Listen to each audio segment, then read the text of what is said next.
एक minute, 1 second, क्या लिखा आपने सर आपका?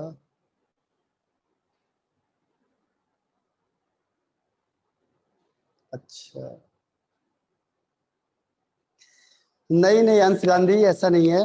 देखो अब इसका नाम क्या है, दोनों के नेम आपको मैं बता देता हूं। नेम क्या है, इसका नाम क्या कहेंगे, ऑर्थो नाइट्रोफिनॉल। इसका नाम है ortho nitrophenol. Ortho nitrophenol. OH group लगेगा तो उसे कहते हैं फिनॉल। तो ऑर्थो नाइट्रोफिनॉल। पहले वाले का भी आपको नाम बता देता हूं एक बार, जल्दी से पहले से लिख लो आप लोग।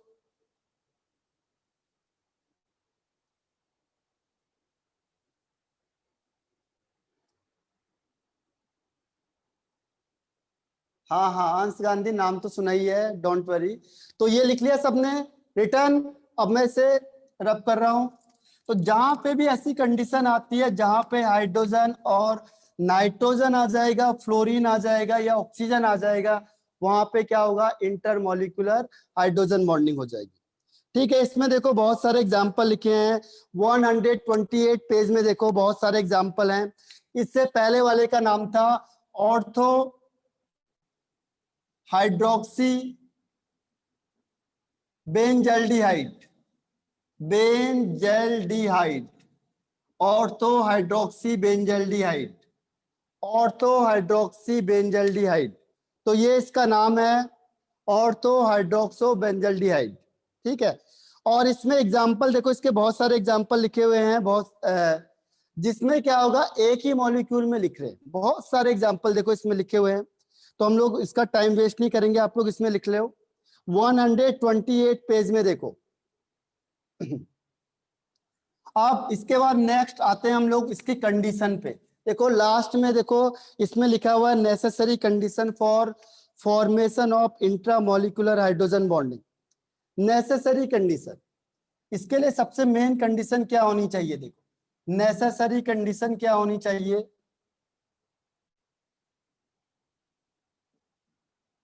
नेसेसरी कंडीशन, पहली कंडीशन क्या होनी चाहिए, देखो इसमें लिखा हुआ वही लिख लेना आप लोग, कि जो रिंग फॉर्म्ड होता है इसमें, इसमें जो रिंग बनेगा, रिंग फॉर्म्ड होता है, वो कैसा होना चाहिए, प्लेनर होना चाहिए।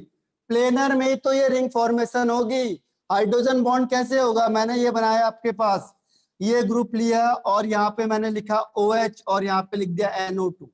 अगर ये आपस में प्लेन होंगे तभी तो हाइड्रोजन बॉन्डिंग होगी। अगर सपोज करो NO2 ग्रुप ऊपर हो गया और ये दूसरा ग्रुप नीचे हो गया, तो कहां से हाइड्रोजन बॉन्डिंग होगी। देखो NO2 ग्रुप सपोज करो आगे आ गया और OH ग्रुप पीछे चला गया, एक बैक बेंचर में चला गया, ये फ्रंट में आ गया, तो कहां से होगी हाइड्रोजन बॉन्डिंग।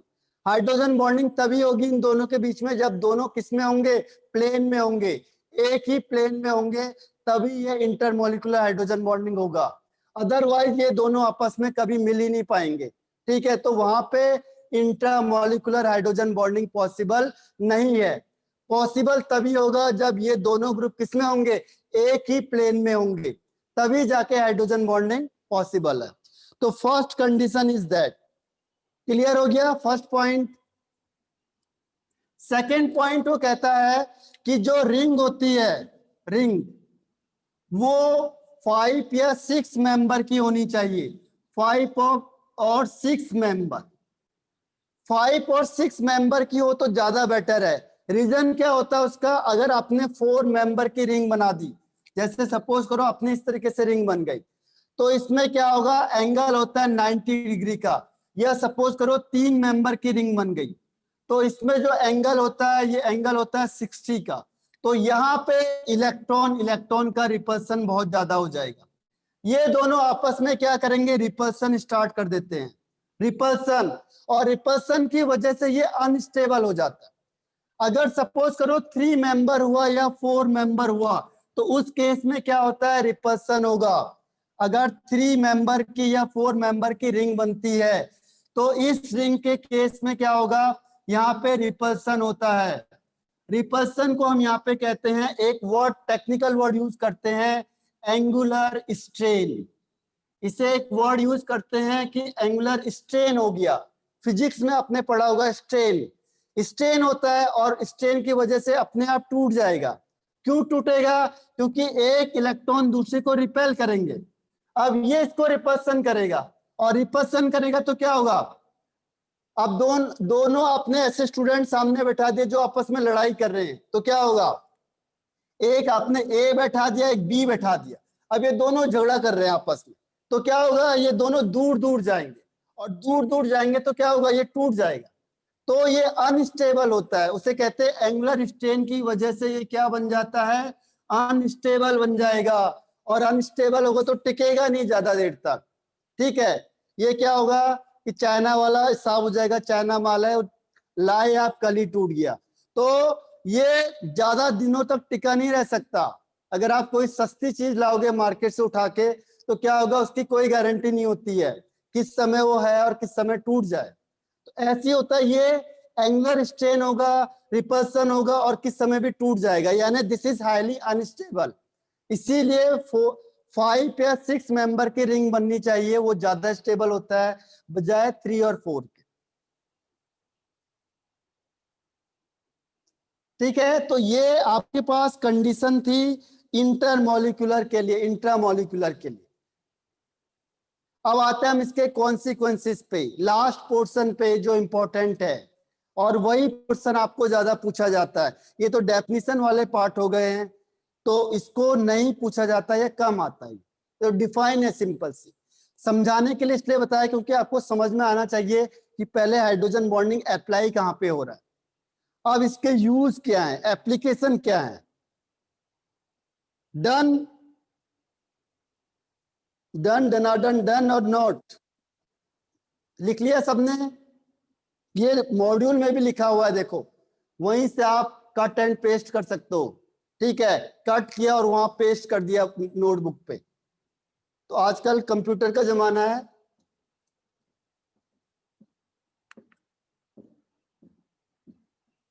तो हम यहां से आगे बढ़ते हैं, अब हम इसके मेन पार्ट पे आते हैं, कॉन्सिक्वेंसेस ऑफ हाइड्रोजन बॉन्डिंग, और यही मेन है जिससे क्वेश्चन आते हैं। This is the main part of hydrogen bonding, यहीं से क्वेश्चन बनते हैं। ट्रिक, हाँ ट्रिक बताने वाला हूं मैं मॉलिक्यूलर ऑर्बिटल की, वो मैं बताऊंगा आपको ऑफलाइन लेक्चर में, क्योंकि ऑफलाइन लेक्चर आपको देखना जरूरी है। ऑफलाइन लेक्चर में बताऊंगा ताकि आपको, देखो आपको एग्जाम में सोचना ना पड़े। आपने देखा कोई भी कंपाउंड, आपने देखा NO, आप इसका मॉलिक्यूलर ऑर्बिटल को विद इन 5 सेकंड तुरंत बता दोगे कि इसका मॉलिक्यूलर ऑर्बिटल ये होना चाहिए।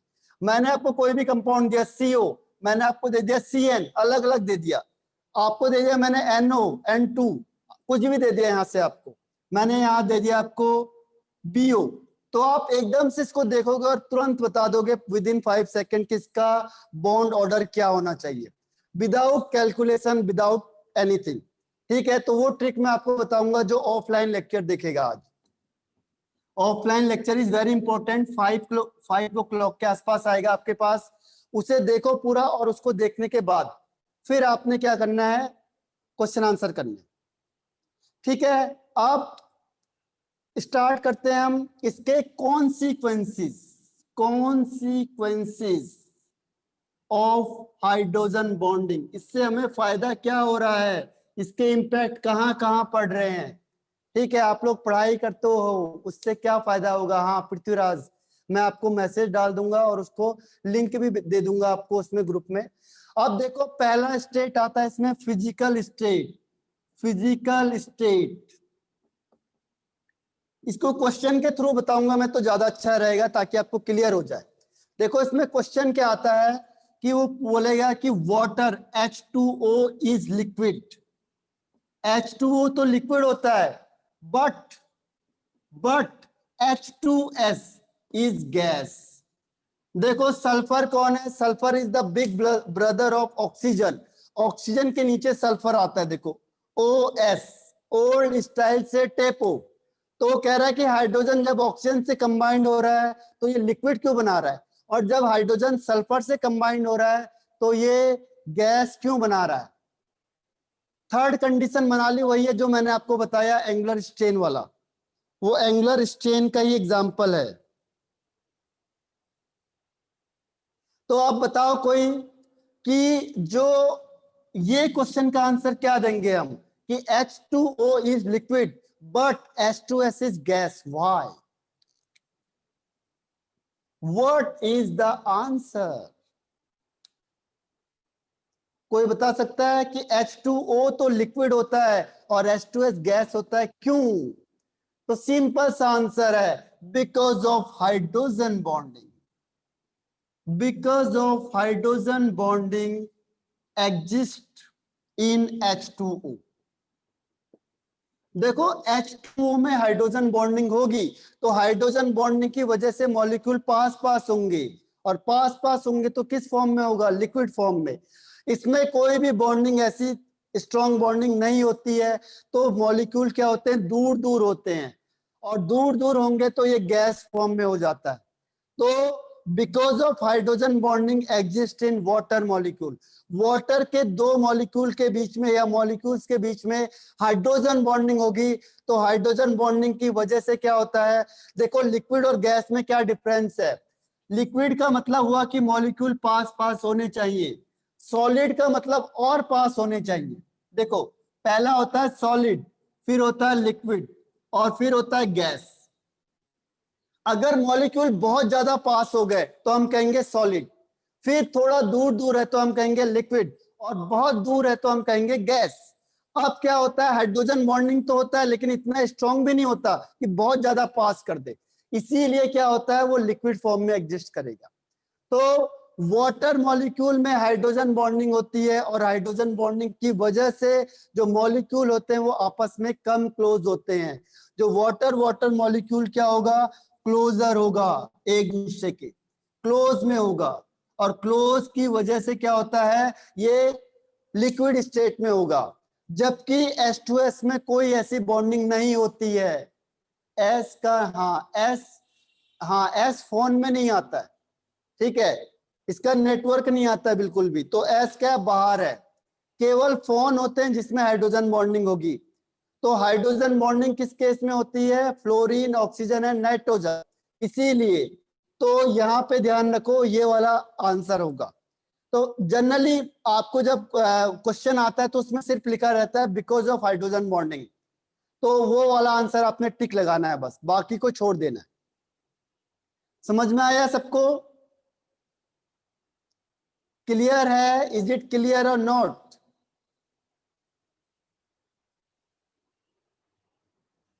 आया या नहीं? यस या नो? वाई या n? Okay Anuja, very good. और इसके अलावा कोई है जो नो वाला है? एन ओ वाला? चलो इस समय कोई दिख नहीं रहा है जिसको क्वेश्चन को, ये कॉम्पिटिटिव में आते हैं क्वेश्चन, आपके पास क्वेश्चन लिखा होगा तो उसमें एक चीज का ध्यान रखना, आप लोग कहां पे आ रहा है, ठीक है? तो कहां पे आ रहा है उसको हम स्टार्ट करेंगे। अब देखो एक और क्वेश्चन आता है इसमें, वो कहता है कि, वो क्या कहता है? Second question. अब एक बात बताओ आप लोग मुझे कि अगर आपने कोई सॉलिड लिया, सॉलिड, और आपने इसको वाटर में डाल दिया, सॉलिड कोई ऐसे टुकड़ा ले लिया आपने किसी चीज का, अगर आप इसे वाटर में डिसॉल्व करोगे तो ये फ्लोट करेगा या सिंक हो जाएगा? या सिंक हो जाएगा? पहला ऑप्शन या दूसरा ऑप्शन क्या होना चाहिए? फर्स्ट या सेकंड? कोई सॉलिड लिया आपने, उसे वाटर में डाल दिया तो क्या होगा? डाइपोल कब करो? हाँ ये आपको ये सब ऑफलाइन में मिलेंगे। अब आज ऑफलाइन देखोगे आपको सब मिलेगा।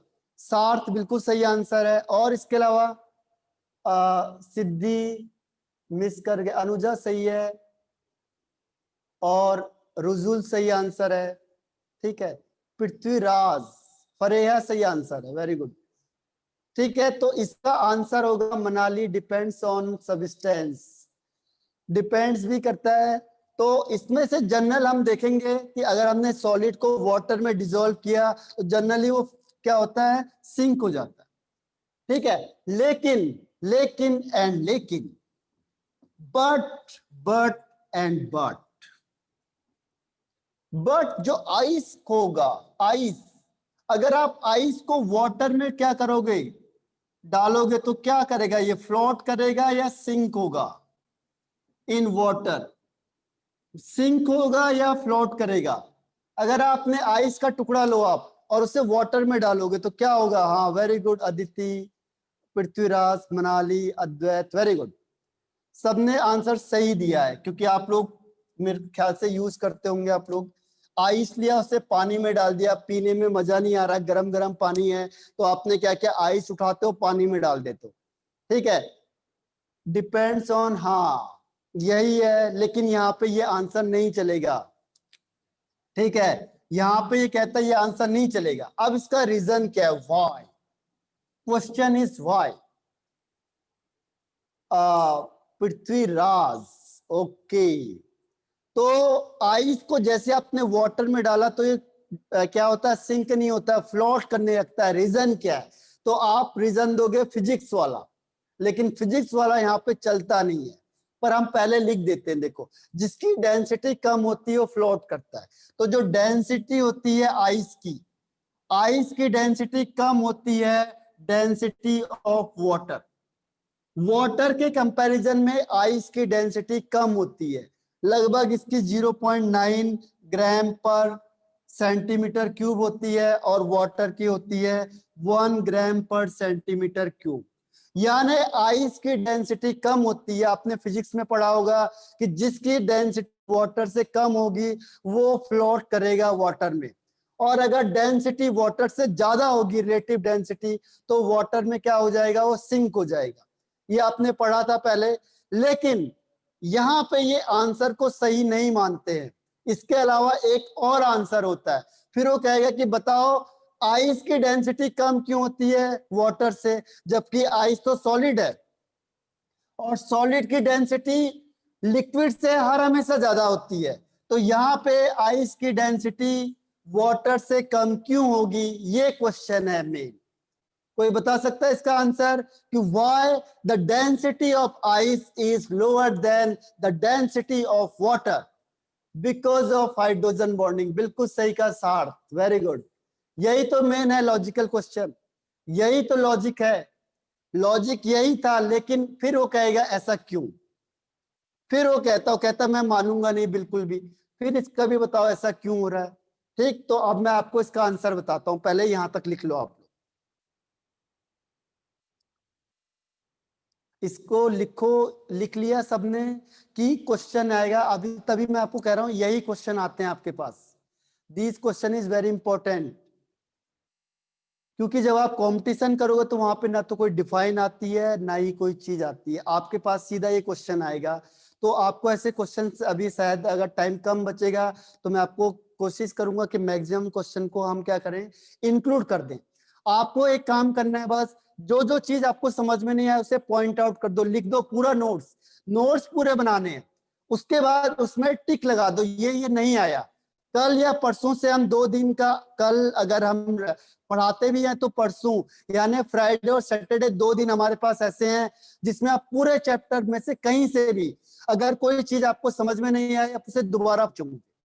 ठीक है, तो आपके पास 2 डेज पूरा मिलेगा जिसमें आपको कोई भी क्वेश्चन आपने समझा नहीं आया उसे दोबारा पूछो मुझे, तो आपको रिवीजन का पूरा चांस मिलेगा।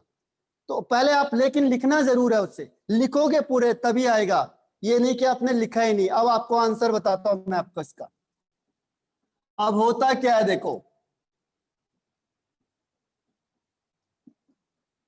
होता ये है कि जब आइस बनता है तो आइस कैसे बनेगा, देखो OH, ठीक है। अब यहाँ पे हाइड्रोजन बॉन्डिंग बना दो, हाइड्रोजन बॉन्डिंग, फिर इसमें ऑक्सीजन से इंक्लूड कर दो, ठीक है। फिर यहाँ पे हाइड्रोजन बॉन्डिंग बना दो, फिर यहाँ पे ऑक्सीजन बना दो, इस तरीके से बनता चला जाएगा। ऐसे ही देखो यहाँ पे फिर ऑक्सीजन बना दिया आपने, अब क्या होगा, ये एक बॉन्ड है तो एक बॉन्ड ये दिखा दो, ये हाइड्रोजन बॉन्डिंग, क्योंकि ऑक्सीजन ज्यादातर क्या कर सकता है, 2 ही बॉन्ड बना सकता है। अगर आपने ये बॉन्ड बना दिया तो यहाँ पे डॉट हो जाएगा, ठीक है, ये डॉट हो जाएगा O के साथ। तो इस तरीके से ये क्या होता है, आइस का स्ट्रक्चर बन जाता है। देखो 2 बॉन्ड क्लियर कट दिख रहे हैं आप, ये 2 बॉन्ड क्लियर कट, और 2 क्या हो रहा है, हाइड्रोजन बॉन्डिंग हो रही है। इसमें भी देखो 2 बॉन्ड क्लियर कट है और 2 में हाइड्रोजन बॉन्डिंग होगी। तो इसे कहते हैं cage like structure, cage like structure, एक वर्ड उसमें आएगा कंपटीशन में, उसे कहते हैं केज लाइक स्ट्रक्चर। जो आइस होता है उसका केज लाइक स्ट्रक्चर होता है। और यहां देखो बड़ा गैप आ गया, बहुत ज्यादा एम्प्टी स्पेस आ गया। देखो दिस इज कॉल्ड एम्प्टी, इसमें बहुत ज्यादा जगह खाली है। तभी तो आप कभी भी आप एक बार एक एक्सपेरिमेंट करके देखो कि जब भी आप क्या करोगे कि एक अपने फ्रिज में पानी रखो और एक बोतल या एक आप एक काम करो, एक चीज में एक मार्क लगा दो बस। कोई भी आप बोतल लो, आप कोई कटोरी लो, कोई भी चीज लो, उसमें वाटर में ये मार्क लगा दो कि आपने ये वाटर यहाँ तक फिल किया है। अब आप अगले दिन देखोगे, अगले दिन आप देखोगे कि जो आइस है, आइस का लेवल बढ़ जाता है। इस तरीके से आइस का लेवल बढ़ जाएगा, आइस का वॉल्यूम बढ़ जाता है। ध्यान रखना, वाटर आप जितना डालोगे उससे आइस का लेवल हाई होगा। अब आइस बनेगा तो आइस का लेवल ये पहुंच जाएगा ऊपर तक। ये वाटर का लेवल है, आइस का लेवल, यानी आइस का वॉल्यूम ज्यादा हो जाता है हर हमेशा वाटर से, because of this empty space. यहाँ पे देखो ये एम्प्टी स्पेस आ गया, इसमें एम्प्टी स्पेस आ जाता है। एम्प्टी स्पेस की वजह से क्या होगा, इसमें एम्प्टी स्पेस की वजह से देखो ये खाली जगह बच गई। इसे कहते हैं हम केमिस्ट्री में cage like structure. Cage like structure एक टेक्निकल वर्ड यूज करते हैं, केज लाइक स्ट्रक्चर। ये देखो अब इसकी वजह से इसका वॉल्यूम ज्यादा हो जाएगा, और अगर वॉल्यूम ज्यादा होगा तो डेंसिटी कम हो जाती है। ये देखो इतने बड़े बड़े गैप आ गई। अब मैं पूरा बनाऊंगा तो आपके घर तक ना पहुंच जाऊं, देखो बनाते बनाते बनाते, इसीलिए यहीं तक स्टॉप करता हूं। देखो समझ गए होंगे आप लोग, इसको एक्सटेंड करते चले जाओ, इसको एक्सटेंड करते चले जाओ। ये समझो ये क्या है, आप भाटी बीच में पहुंच गए, वहां पे आपने वाटर मॉलिक्यूल को पूरा आइस कर दिया, तो क्या होगा, यहां से यहां से यहां से आगे पहुंचते चले गए आप, तो ये पूरा का पूरा वाटर मॉलिक्यूल बन गया, और ये टेट्राहेड्रल स्ट्रक्चर वाला बन जाता है, टेट्राहेड्रल स्ट्रक्चर। देखो ठीक है, तो इसमें this is cage like structure. समझ में आ गया सबको या नहीं आया? और इसमें बहुत सारा गैप आ गया। देखो ये खाली जगह, ये खाली, ये खाली। इसका मतलब क्या हुआ, जो आइस का वॉल्यूम होता है, इसका मतलब ये हुआ कि जो वॉल्यूम ऑफ आइस होगा, आइस का वॉल्यूम, देखो वॉल्यूम ऑफ आइस ज्यादा होगा किससे, वॉल्यूम ऑफ वाटर के। वाटर के कंपैरिजन में वॉल्यूम ऑफ आइस का जो वॉल्यूम होगा आइस का, वो हर हमेशा ज्यादा होगा, इसीलिए डेंसिटी कम हो जाती है। इसीलिए क्योंकि डेंसिटी इज इक्वल टू क्या होता है, density is equal to mass upon volume. अब मास तो आपने सेम रखा क्योंकि पानी तो सेम है, तो मास आपका सेम है, लेकिन वॉल्यूम आइस का ज्यादा हो गया। तो जब वॉल्यूम आइस का ज्यादा होगा तो डेंसिटी ऑफ आइस कम हो जाती है as compare to density of water. ये रीजन है, और ये केमिस्ट्री में यही रीजन चलता है। ठीक है, तो केमिस्ट्री में अब आप रीजन दोगे तो ये देंगे, because of cage like structure there is a empty space between water molecule. Water molecule के बीच में क्या होगा, ये खाली जगह बन जाएगी, और अगर खाली जगह बन जाएगी तो क्या होगा, इसका वॉल्यूम ज्यादा हो जाएगा। वॉल्यूम ज्यादा होगा तो क्या होगा, डेंसिटी कम हो जाएगी। हाँ क्वेश्चन कब, तो ये क्वेश्चन ही तो आ रहे हैं sir, this is the question, ये क्वेश्चन स्टार्ट हो चुके हैं। अब समझ में आया सबको? इससे बना लो जल्दी जल्दी से, मैं यहाँ पे पॉइंट लिख देता हूं फिर इसके आंसर की। बी फास्ट, लिख लिया सबने? बना सकते हो, देखो अपने आप स्ट्रक्चर बना सकते हो कैसे बन रहा है। Done, very good Aditya Mayekar. C fast, D fast, और ज्यादा फास्ट, मतलब बी, बी के आगे क्या आता है सी, सी के बाद क्या आता है डी, तो डी फास्ट। तो सबने कर लिया होगा मुझे लग रहा है। स्ट्रक्चर बनाओ पहले, आराम से स्ट्रक्चर बनाओ देखते हुए। इसमें देखो 2 बॉन्ड होना चाहिए, 2 हाइड्रोजन बॉन्डिंग। फिर इसमें भी देखो 2 बॉन्ड होना चाहिए, 2 हाइड्रोजन बॉन्डिंग। ये नहीं आप सारे बॉन्ड बनाते चले जाओ, फिर वाटर आएगा, आइस भी आके पिटाई करेगा आपकी, मुझे बनाया कैसे तुम लोगों ने।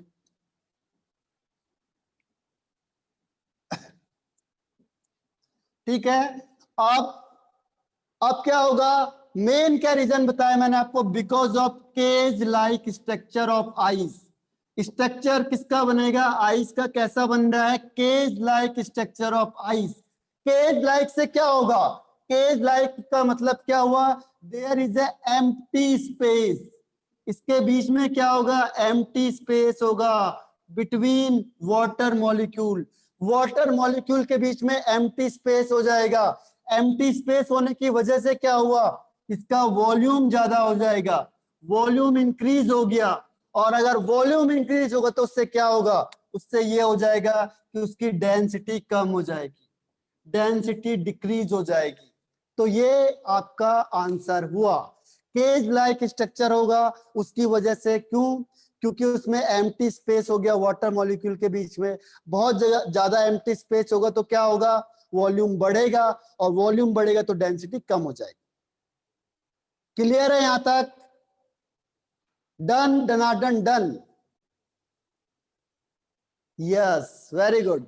अब एक और क्वेश्चन आता है इसमें, देखो एक और क्वेश्चन ये आता है, the question is that, answer लिख लिया सबने ना, ये आंसर लिख लो, मैं इसे रब कर रहा हूं। अब ये सब क्वेश्चन पूछे जाते हैं आप लोगों से, ऐसा क्यों हो रहा है, तो आपको टेक्निकली आंसर देना है क्योंकि आपके पास ऑप्शन होंगे। अब ऑप्शन में से आपको एक ऑप्शन सिलेक्ट करना है, तो कौन सा ऑप्शन सिलेक्ट करोगे ये डिपेंड करेगा कि आपको क्वेश्चन में दिया क्या आंसर में।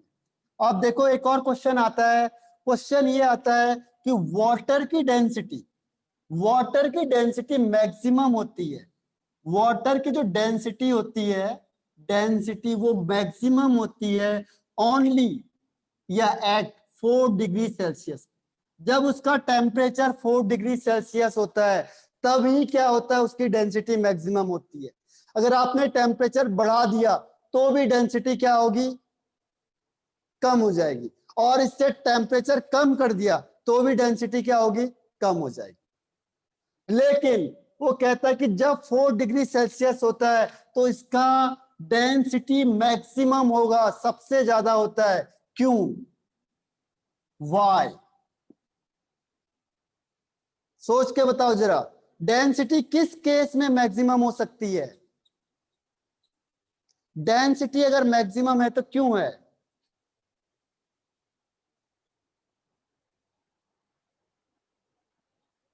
Four liquid hydrogen bonding NMLS। हाँ हाँ, well try, done, well done, well done. लेकिन आपने देखा होगा, आपने जब कूपन उठाते हो आप लोग तो वहां पे लिखा होता है अद्वैत, ठीक है लगभग।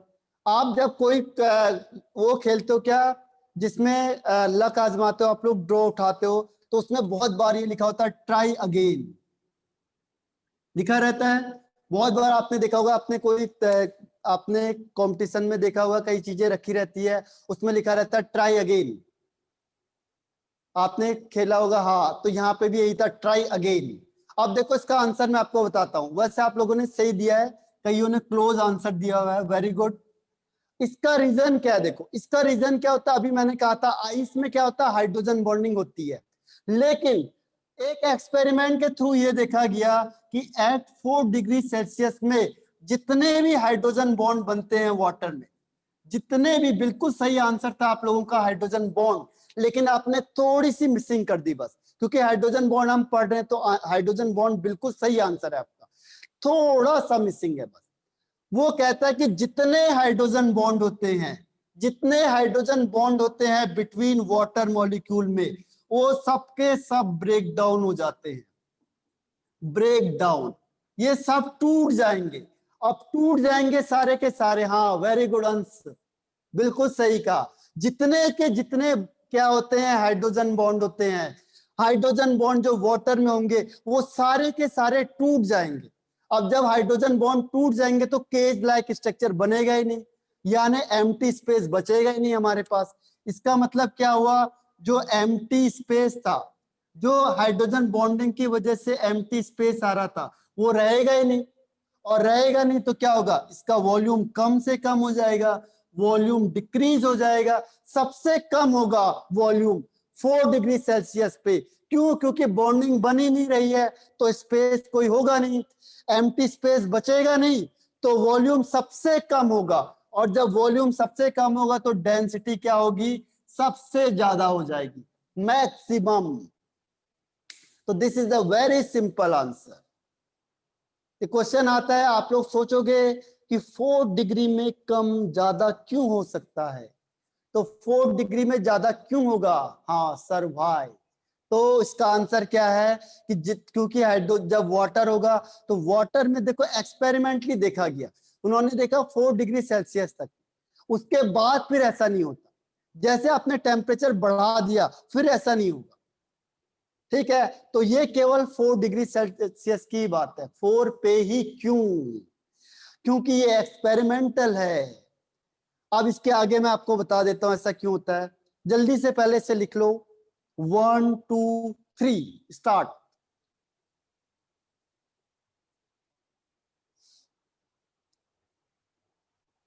डन, वेरी गुड, बहुत बढ़िया। आप देखो होता क्या है कि आपने पहले आइस बना लिया, ठीक है, आपने आइस बनाया, आपने कहा यार आइस में मजा नहीं आ रहा, आज मुझे आइस नहीं खानी है, ठीक है, आज मन नहीं कर रहा है मेरे आइस खाने का। तो आपने क्या किया, आइस को हीटिंग करनी स्टार्ट कर दी, हीटिंग करी आपने। तो हीटिंग करने के बाद आपने देखा कि इसको क्या हो रहा है, ये वाटर में कन्वर्ट होता जा रहा है। आपने देखा होगा कि आइस का टेम्परेचर 0 डिग्री है, और जब ये वाटर में कन्वर्ट होगा तो इसका टेम्परेचर भी 0 डिग्री ही होता है, क्योंकि यहाँ पे लेटेंट एनर्जी काम करती है, लेटेंट हीट काम करता है। तो लेटेंट हीट काम करता है, तो जब आइस से पूरा वाटर में कन्वर्ट हो जाएगा तो भी उसका टेम्परेचर 0 डिग्री सेल्सियस ही होता है। अब आपने फिर थोड़ी सी और हीटिंग करनी स्टार्ट करी, तो अब क्या होगा, हाइड्रोजन बॉन्ड ब्रेक होने स्टार्ट हो जाएंगे, टूटने स्टार्ट हो जाएंगे। क्यों, क्योंकि वाटर आपने टेम्परेचर बढ़ाते जा रहे हो। तो जैसे 1 2 3 4, तो वो कहता है कि जैसे जैसे 1 किया आपने, कुछ हाइड्रोजन बॉन्ड टूटे, 2 किया और टूटे, 3 किया और ज्यादा टूटे, 4 किया सारे टूट गए। तो 4 में आते आते सारे हाइड्रोजन बॉन्ड क्या होंगे, टूट जाएंगे। जैसे जैसे 4 तक पहुंचता है, देखो 1 में भी टूट रहा है, पूरे नहीं टूटे, 2 में थोड़ा और ज्यादा टूटे, 3 तक आया, 3 डिग्री में और ज्यादा टूट गए। उन्होंने देखा कि 4 में आते आते जितने बॉन्ड थे हाइड्रोजन के, वो सारे के सारे हाइड्रोजन बॉन्ड क्या हुए, टूट गए, ठीक है। क्योंकि एक्सपेरिमेंट किया, अब मैंने अपने घर में नहीं लगाया मशीन को, तो जो साइंटिस्ट था जिसने एक्सपेरिमेंट किया, फिर उसने बताया कि 4 तक क्या हुआ, सारे बॉन्ड टूट गए। अब क्या हुआ, अब टेम्परेचर आपने 5 किया, 6 किया, अब ये मॉलिक्यूल क्या हुए, अब हीटिंग की वजह से ये मॉलिक्यूल दूर दूर जाने लग गए, एक वाटर मॉलिक्यूल दूसरा वाटर मॉलिक्यूल, अब टेम्परेचर उसकी रेंज से ज्यादा हो गया। अब ज्यादा होगा तो मॉलिक्यूल दूर दूर जाएंगे, अब दूर दूर जाएंगे तो फिर वॉल्यूम क्या होना होगा, ज्यादा स्टार्ट हो जाएगा, वॉल्यूम फिर बढ़ने लगेगा थोड़ा बहुत। तो इसीलिए क्या हुआ, अब यहाँ पे भी डेंसिटी कम हो गई। यहाँ पे डेंसिटी कम क्यों हुई, क्योंकि अब मॉलिक्यूल हीटिंग की वजह से दूर दूर जाएंगे, तो वॉल्यूम फिर थोड़ा बढ़ गया। आया समझ में। और उन्होंने देखा एक आइडियल टेम्परेचर तक, यानी 4 तक वो बिल्कुल सारे बॉन्ड टूट गए। हाँ सही कहा। तो यहां तक 4 तक सही था, अब इनको गर्मी लगने लग गई ज्यादा से, अब ये कह रहे भाई बहुत हो गया, अब मैं दूर जाता हूं, टेम्परेचर बढ़ा दिया, तो ये दूर दूर जाने लग गए, उसकी वजह से फिर वॉल्यूम बढ़ गया, फिर डेंसिटी कम हो गई। समझ में आया सबको कॉन्सेप्ट, क्लियर है ऐसा क्यों हुआ कि 4 तक ही क्यों हुआ, उसके आगे पीछे क्यों नहीं हुआ। अब जैसे जैसे आप टेम्परेचर बढ़ाओगे फिर क्या होगा, डिस्टेंस ज्यादा होगा, फिर डेंसिटी थोड़ी बढ़ जाएगी। Yes very good. आप देखो नेक्स्ट स्टार्ट करते हैं हम इसी में क्वेश्चन को। इसमें बहुत सारे इंपैक्ट आते हैं, इसमें कौन कौन से इंपैक्ट बता देता हूं मैं पहले शॉर्ट में, क्योंकि टाइम हमारे पास कम बचा हुआ है। तो इसके शॉर्ट कॉन्सेप्ट है, फिर हम डिटेल में क्वेश्चन लेंगे। 4 मिनट रिमेनिंग, 3 मिनट, तो मैं एक आध पॉइंट आपको बता देता हूं बस। इसमें देखो नेक्स्ट पॉइंट क्या आता है, third point is melting point and boiling point. इसको शॉर्ट में ही बता रहा हूं मैं बस। जहां पे हाइड्रोजन बॉन्डिंग होगी वहां पे मेल्टिंग और बॉइलिंग पॉइंट ज्यादा हो जाएगा, ध्यान रखना। जिसमें हाइड्रोजन बॉन्डिंग प्रेजेंट होगी उसका बॉइलिंग पॉइंट या मेल्टिंग पॉइंट ज्यादा हो जाएगा। ठीक है, एग्जाम्पल हम आगे लेंगे, आपको बता दूंगा मैं ऑफलाइन में। दूसरा, वो वाटर में सॉलेबल होगा, सॉलेबल इन वाटर। वाटर में क्या होगा, वो सॉलेबल होगा, सॉलेबल इन वाटर। जनरली जो ऑर्गेनिक कंपाउंड होते हैं वो वाटर में सॉलेबल नहीं होते हैं, तो जिसके पास हाइड्रोजन बॉन्डिंग होगी वो वाटर में सॉलेबल होगा, और जितनी ज्यादा हाइड्रोजन बॉन्डिंग होगी उतना ज्यादा वाटर में सॉलेबल होगा। तो सॉलेबल इन वाटर, जिसके पास हाइड्रोजन बॉन्डिंग होगी, ध्यान रखना, कोई भी कंपाउंड जहां पे हाइड्रोजन बॉन्डिंग होगी उतना उसकी सॉलेबिलिटी ज्यादा होगी, मोर सॉलेबिलिटी। बहुत सारे क्वेश्चन बनते हैं इसके बीच में आपके पास, और टेक्निकल क्वेश्चन भी बनते हैं कि एक वाटर के मॉलिक्यूल में कितने हाइड्रोजन बॉन्ड बन सकते हैं। क्वेश्चन क्या आता है, एक वाटर के मॉलिक्यूल में बताओ कितने, how many hydrogen bonds are there, number of hydrogen bonding. एक बार सोचना फिर बताना, टोटल कितने बन सकते हैं, number of hydrogen bonding in one molecule of water. अगर आपने एक वाटर मॉलिक्यूल का लिया है, इसमें total number of hydrogen bonding कितने होंगे। तो मेरे ख्याल से टाइम कम है, 2 मिनट बचा हुआ अभी, ठीक है, हाँ 2 मिनट्स। तो नई पृथ्वीराज लिमिटेड है, अंश गांधी ने सही आंसर बताया है। तो यहां से लेके हम लोग हाइड्रोजन बॉन्डिंग के सो मेनी क्वेश्चंस, हाँ वेल ट्राई रुजुल, आपने तो नील कर दिया, बिल्कुल बनेगा, देखो बहुत सारे बनते हैं। ईशा आपने भी सही बताया, क्लोज है बिल्कुल, ठीक है, हाँ आयुष जादव बिल्कुल सही आंसर है, वेरी गुड। टेट्राहेड्रल स्ट्रक्चर बनता है, मैं बता देता हूं आपको, टेट्राहेड्रल स्ट्रक्चर बनता है।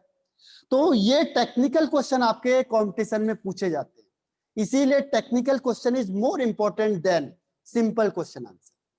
तो आपको क्या करना है, आप बोलोगे हमने हाइड्रोजन बॉन्डिंग पढ़ी थी, लेकिन जब आप क्वेश्चन आंसर में आओगे तो क्या होगा, क्वेश्चन बनेंगे नहीं आपसे। रीजन क्या है, क्योंकि उसके कॉन्सिक्वेंसेस में question is more important. Theory वगैरह नहीं पूछी जाती या बहुत कम आती है, तो थ्योरी से आपको कॉन्सेप्ट क्लियर करने हैं, और जो क्वेश्चन आंसर आएंगे उससे आपको आगे पढ़ना है, ठीक है। तो यहां तक किसी को कोई प्रॉब्लम है, हाँ यहां तक किसी को कोई दिक्कत है। Third point is same for melting point, हाँ सेम है, बॉइलिंग पॉइंट और मेल्टिंग पॉइंट सेम होगा, जितना हाइड्रोजन बॉन्डिंग ज्यादा होगी बॉइलिंग पॉइंट और मेल्टिंग पॉइंट सेम होगा। तो अब हमारे पास टाइम बहुत कम बचा है, तो हम लोग यहाँ से जो ये सेशन है मैं ऑफ करता हूँ, ऑफलाइन आज जरूर देखना आप लोग। Bye, have a nice day and enjoy your life. Good bye Manali, Isha, Aditya Mayekar, Ansh Gandhi, bye bye all of you.